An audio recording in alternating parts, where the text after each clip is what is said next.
कि बहुत से जातक विदेश से धन लिया, बहुत से जातक ऋण ले गए, उन्होंने अपने को जीवन में गेन कर लिया। किसी को अपने स्त्री के जो वंशज होते हैं या जिसे हम ससुराल पक्ष भी कहते हैं, वहां से प्राप्त हो गया। बहुत से जातक ऐसे होते हैं कि वो कितनी भी मेहनत कर ले उन्हें कभी लाभ ही नहीं होता। ये डिपेंड करता है कि हमारा एकादश भाव यानी कि गेन हाउस कौन से हाउसेस में घूम रहा है। मैं आपसे पहले भी कह चुका हूं, फिर आप कह चुका हूं, जैसे हमारे वैज्ञानिकों ने हमारा जीवन आसान बनाया, आज हम बैठ के पूरे विश्व से जुड़े हुए हैं, इसी प्रकार जो हमारे वैज्ञानिकों की जो शुद्ध पद्धति है या जिसे हम कहते हैं ज्योतिष, उसके द्वारा हम अपना लाभ उठाएं। मैं पहले भी कह चुका हूं, इस तरह के इस संसार में दो तरह के आदमी होते हैं, एक धार्मिक एक अधार्मिक। ये वही जो लोगों को जुड़ना चाहिए जो धर्म पे विश्वास करते हो, एस्ट्रोलॉजी पे विश्वास करते हो। होता क्या है जो हकीकत में है, जब मनुष्य इस जन्म में आता है तो अपने कर्मों का एक पिटारा लेके आता है। जो हमने शुभ या अशुभ कर्म करे हैं उसके अनुसार परमपिता परमेश्वर हमें गिरोह चाल बगैर देता और उसके अनुसार हम घूमते रहते हैं। ऋषि मुनियों ने फिर मेहनत करी, फिर तपस्या करी कि ऐसे कौन से हमसे गलत हो गए, कौन सा ऐसा हमें मार्गदर्शन होना चाहिए, कौन सी हम ऐसे साधन करें कि हमारा जीवन सफल हो। आज पहले मैं आपको एक बात बता दूं, पहले मैं ऋषि पाराशर जी के जो नियम है आप उन्हें देखें। ये ऋषि पाराशर जी के नियम है कि एकादश भाव में, मतलब एकादश भाव विभिन्न भागों में जा रहा है तो वो क्या फल देगा। फिर ऋषि पाराशर जी कहते हैं कि हमेशा ध्यान रहे कि देश पात्र काल यानी कि अपने अनुभव से भी थोड़ा इस चीज को देखें। आज मैंने ये बताया ऋषि पाराशर जी क्या कह रहे हैं, इसमें मैंने कोई छेड़छाड़ नहीं करी। जो ऋषि पाराशर जी ने बताया वही मैंने आपको बता दिया कि एकादश भाव विभिन्न भागों में जा रहा है, वो क्या कर रहा है, इसे आप ध्यान से पढ़ें। अब हम चर्चा करेंगे बोर्ड पर आकर कि जो हमारे फंडे हैं, जो हमारे तरीके हैं, जैसे मैं कहता हूं कि मेरी एक ही शैली है, वही हमारे नियम है, हम उन्हीं को होरोस्कोप में लगाएंगे जिसके द्वारा हम फलित की तरफ अग्रसर होंगे।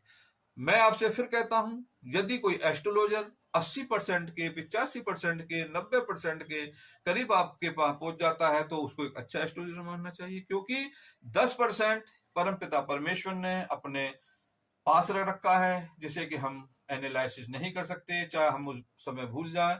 और फिर हम चर्चा करते हैं एकादश भाव की। देखें कि एकादश भाव में किन किन, एकादश भाव यानी गेन हाउस किन किन भावों में घूम रहा है वो हम चर्चा करते हैं।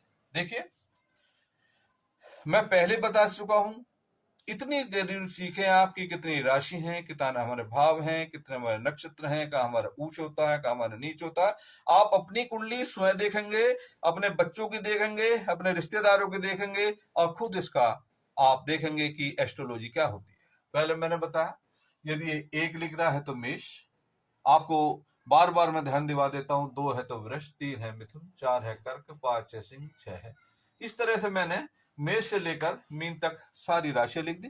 फिर मैंने इनका स्वामी लिख दिया, जैसे कि मेष का स्वामी मंगल, वृष का स्वामी शुक्र, मिथुन का स्वामी बुध, कर्क का चंद्रमा, कन्या का बुध, तुला का शुक्र, वृश्चिक का मंगल। या मंगल 2 बार अचानक नहीं आया, क्योंकि 1 और 8 राशि का जो स्वामी है वो मंगल है। अब ये गलती से नहीं लिखा गया, जैसे मकर का भी स्वामी शनि है, कुंभ का भी स्वामी शनि है। जो समझते हैं थोड़ा, जो ना जाने उसे सीख लो। 1 नंबर मेष, 12 नंबर मीन, 6 नंबर कन्या, इनके स्वामी कहाँ ऊंच के हो जाते हैं, कहाँ नीच के हो जाते हैं। अब जैसे कि हम चर्चा करेंगे कि ये 12 हाउस है, मैंने बताया यहां पर कोई भी नंबर हो सकता है, हमें इस नंबर से कुछ नहीं लेना, क्योंकि ये लग्न होता है, 2-2 घंटे में लग्न बदलता रहता है। हमें तो केवल इसको ध्यान रखना है। प्रारंभ में क्या करते हैं हम, 1 2 3 4 5 6 7 8 9 10 11, ये 11 नंबर। यदि यहाँ 11 नंबर है तो 11 के देखें या शनि। यदि यहाँ किसी कारणवश 2 नंबर आ जाता है तो उसका स्वामी शुक्र। यदि यहाँ 7 नंबर आ जाता है तो उसका स्वामी शुक्र। अब हम आपको अपने अनुभव से जो ज्योतिष के जो फंडे होते हैं मैं बताता रहता हूं सबकी, जो भी ग्रह 6 8 12 में चला जाता है उसके कारक तत्व खत्म हो जाते हैं। देखिए, यह है गेन भाव का स्वामी। पहले हम जाएंगे प्रथम भाव में। यदि इसका स्वामी सपोज कर लो शनि है, ये अगर लग्न में आ जाए तो जहां तक धनवान होगा, नित्य लाभ करने वाला होगा, नेम फेम वाला होगा। यदि ये एकादश भाव का स्वामी सेकंड हाउस में है तो वो अपने परिवार से धन लेगा, अपने निकट संबंधियों से धन लेगा। यदि ये लग्न एकादश भाव का स्वामी थर्ड हाउस में चला जाएगा तो उसके जो भाई होंगे वो हमेशा उसे बेनिफिट देते रहेंगे और जहां तक अपनी मेहनत से अपने पराक्रम से धन कमाएगा। यदि एकादश भाव का स्वामी चतुर्थ भाव में चला जाएगा तो उसको पैतृक संपत्ति निश्चित रूप से मिलेगी, उसके पास वाहन होगा, उसके पास पैतृक संपत्ति होगी और मदद भी उसकी हमेशा हेल्प करती रहेंगी, चाहे डायरेक्ट में भी चाहे इनडायरेक्ट में, क्योंकि चतुर्थ भाव माता का होता है। यदि एकादश भाव का स्वामी पंचम भाव में चला जा तो जातक की जो संतान होगी वो धनवान होगी, नित्य लाभ प्राप्त करने वाली होगी। यदि एकादश भाव का स्वामी सिक्स हाउस में चला गया तो जातक ऋणी हो जाएगा, क्योंकि उसको धनी से ऋण से मिलना, चाहे वो बैंक से ले चाहे निकट संबंधी से ले, उस पर कर्ज इतना हो जाएगा, जातक बेकार हो जाएगा। अब आते एकादश भाव सप्तम भाव से। यदि सप्तम भाव में चला जाएगा तो जातक का स्पाउस यानी कि मेल की तो फीमेल उसको धन कमा कमा के जोड़ देगा। लेकिन ध्यान रखिए जब एकादश सप्तम भाव में चले जाता है तो द्विविवाह योग बनता है, शादी से पहले उससे शांत रहे। फिर आ जाता है अष्टम भाव में। यदि लाभ भाव का स्वामी अष्टम में चला जाता हो, हर कार्य में रुकावट, परेशानी, निर्धन, हर कार्य में जो मेहनत करेगा उसे फल नहीं मिलेगा। ज्योतिष का फायदा ये कि उसका दान करो और फायदा करो।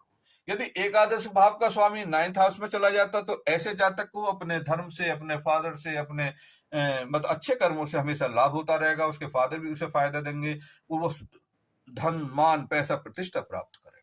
यदि एकादश भाव का स्वामी टेंथ हाउस में चला जाएगा तो जातक राजमान्य होगा। राजमान्य मीन्स टेंथ हाउस जो है मतलब प्रसिद्धि का भी होता है, किसी के ऊपर डिक्टेटरशिप करके, किसी के प्रशासन करके अपना धन कमाता और राज में धन, मान, पैसा, प्रतिष्ठा सब प्राप्त करता है। यदि एकादश भाव का स्वामी अपने घर में बैठ जाए, हमेशा ध्यान रखो जो भाव स्वामी दुष्ट वृद्धि अपने घर में बैठा है तो जातक नित्य लाभ प्राप्त करने वाला, तो उसमें हर चीज होगी। यदि एकादश भाव ट्वेल्थ हाउस में चला जाए, हर कार्य में उसका धन का व्यय हो जाएगा, कोर्ट में, कचहरी में, इन्वेस्टमेंट में कमाएगा, थोड़ा खर्च होगा ज्यादा, लेकिन देश पात्र काल के हिसाब से ये विदेश है। यदि जातक अपने घर से दूर स्थान जैसे विदेश चला जाए वहां वो जातक अवश्य धन प्राप्त करेगा। मिलेंगे इसी तरीके की वीडियो से और हम आपको सारे के सारे भावों के बारे में बताएंगे। फिर मैं आपको बता देता हूं जो भी रिजल्ट निकलता है वो पूरी कुंडली का विश्लेषण से मिलता है, जिसे हम कहते हैं पीएससी यानी कि पॉजिटिव एस्पेक्ट कंजक्ट स्थिति दृष्टि युति। फिर मिलेंगे ऐसी ज्ञानवर्धक वीडियो के साथ। वाणी को विराम देते हैं। जय श्री कृष्ण भगवान।